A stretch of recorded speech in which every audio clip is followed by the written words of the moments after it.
గత నెల 20వ తేదీన ఉండవల్లి గ్రామ రైతులను పరామర్శించడానికి వెళ్లిన తమపై టీడీపీ కార్యకర్తలు తమపై దాడి చేసి మమ్ములను హత్య చేయాలని, మా కార్లపై రాళ్లతో దాడి చేసి కారు అద్దాలు పగలగొట్టారని, వారిపై చట్టపరమైన చర్యలు తీసుకోవాలని వైఎస్ఆర్సీపీ మాజీ మంత్రి అంబటి రాంబాబు, ఎమ్మెల్సీ లేలా అప్పిరెడ్డి, మొండితోక అరుణ్ కుమార్లు జిల్లా ఎస్పీ కార్యాలయంలోని అడిషనల్ ఎస్పీ రమణమూర్తికి ఫిర్యాదు చేశారు. అనంతరం వారు మీడియాతో మాట్లాడారు.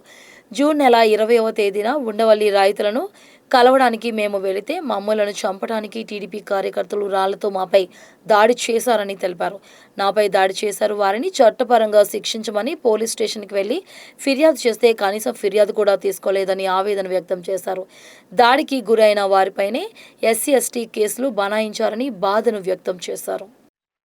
ఇద్దరు పార్టీ ఇన్ఛార్జీలు కలిసి రావటం జరిగింది. వచ్చే ముందు 2 రోజుల క్రితమే వారు అపాయింట్మెంట్ కావాలని వాడు అడగటం, వారు ఈరోజు ఉదయం షార్ప్గా 4 గంటలకు రండి అని మాకు కబురు చేయటం జరిగింది. మేము కూడా చాలా షార్ప్గా 4 గంటలకు వచ్చాం. ఎస్పీ గారు షార్ప్గా 4 గంటలు లేకుండా వెళ్ళిపోయారు. చాలా దురదృష్టకరమైన బాధతో చెప్తున్నాం. Taken an appointment. మా దగ్గర రిప్రజెంటేషన్ తీసుకోవడానికి కూడా లోకేష్ పర్మిషన్ కావాలా, చంద్రబాబు నాయుడు గారి పర్మిషన్ కావాలా? యాక్షన్ తీసుకోవడం సంగతి ఏమి లేదు. అట్లీస్ట్ 2 రోజుల నుంచి మేము ప్రయత్నం చేస్తే 4 గంటలకి షార్ప్గా రమ్మని చెప్పి అంతకు ముందు ఏమీ కవర్ చేయకోకుండా మేము 4 గంటలకు షార్ప్గా వస్తే మా రిప్రజెంటేషన్ తీసుకోవడానికి ఆయన లేకపోగా ఎడిషనల్ ఎస్పీకి ఇంట్రడ్యూ చేశారు, ఎండార్స్ చేశారు. That is okay. కానీ this is not the way. ఇద్దరు ఎమ్మెల్సీలు, మాజీ మంత్రి, బాధ్యత కలిగినటువంటి వ్యక్తులం మేము వచ్చినప్పుడు పోలీస్ ఈ విధంగా ప్రవర్తన చేయటం అంటే పోలీసింగ్ ఎలా ఉందో అర్థం చేసుకోండి. వాళ్ళ రాష్ట్రంలో 1 కాదు 2 కాదు అనేక ఉదాహరణలు చెప్పగలను. పోలీసింగ్ ఫెయిల్ అయిపోయింది అని. మీకు సరే అన్ని జోలికి వెళ్ళను కానీ అసలు మేము వచ్చింది ఎందుకు? 27వ తారీఖున మేమందరం అమరావతి రైతులను పరామర్శించడానికి ఉండవల్లి వెళుతుంటే మధ్యలో దారి కాచి మా కార్లు పగలగొట్టి మమ్మల్ని కొట్టడానికి ప్రయత్నం చేసి దౌర్జన్యం చేసి మేము వెనక్కి తిరిగి వచ్చేసాం. ఏం జరిగిందో తెలుసుగా? మా మీద కేసులు పెట్టారు. ఎస్సీ ఎస్టీ అట్రాసిటీస్ కేసు పెట్టారు మా మీద. మమ్మల్ని అడ్డగించిన వాళ్ళు. మేమేదో కంప్లైంట్ ఇస్తే అది విడిపెట్టారు.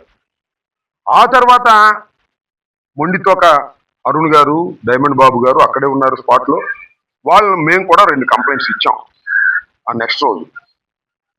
చిత్రం ఏంటో తెలుసా? ఆ కంప్లైంట్లు ఇస్తే కంప్లైంట్కి రిసిప్ట్ ఇవ్వడానికి తిరస్కరించారు పోలీస్ స్టేషన్లో. ఎమ్మెల్సీ వెళ్ళి అడిగితే తిరస్కరించారు. ఏం జరుగుతుంది రాష్ట్రంలో అంటే police is violating the rules. ఎవరైనా ఈ రాష్ట్రంలో వెళ్ళి పోలీస్ స్టేషన్లో కంప్లైంట్ ఇస్తే వెంబటే రిసీట్ ఇవ్వాలి. That is the rule. అరే ఒక ఎమ్మెల్సీ వెళ్ళి అడిగితే మేము పైన కనుక్కోవాలండి, మా ఎస్పీ గారిని కనుక్కోవాలండి, మా ఐజీ గారిని కనుక్కోవాలండి, అప్పుడే ఇస్తామని ఇవ్వాలా? చిత్రం. ఇప్పుడేదో మేమందరం వచ్చాం కాబట్టి ఇచ్చారు ఎస్పీ ఆఫీసులో. అసలు పోలీస్ స్టేషన్కి వెళ్ళి కంప్లైంట్ ఇస్తే రిసీట్ ఇవ్వకపోవటం అనేది ఎంత వైలేట్ ఇది, ఎంత వైలేట్ చేస్తున్నారు రూల్స్ని, రాజ్యాంగాన్ని. ఇది ఒక అంశం. రెండో అంశం ఏంటంటే సరే మేము ఇచ్చిన కంప్లైంట్స్ రీచ్ చేస్తారా లేదా పక్కన పెడదాం. మా మీద కేసు పెట్టారు, ఎస్సీ ఎస్టీ అట్రాసిటీస్ కేసు. అసలు ఎక్కడ కులదోషం లేదు, పెట్టారు. మేము ఇచ్చింది కూడా తూతూ మదన కంప్లైంట్ చేశారు. నేను ఇక్కడ అడుగుతా ఉన్నా, ఒక పోలీస్ కానిస్టేబుల్ మీద బందోబస్తుకు వచ్చినటువంటి వాటి మీద అతని మీద పెద్ద రాయబడింది. 7 కుట్లు పడ్డాయి. 14 కుట్లు పడ్డాయి. కేసు రిజిస్టర్ చేయలే. నిజం ఇది.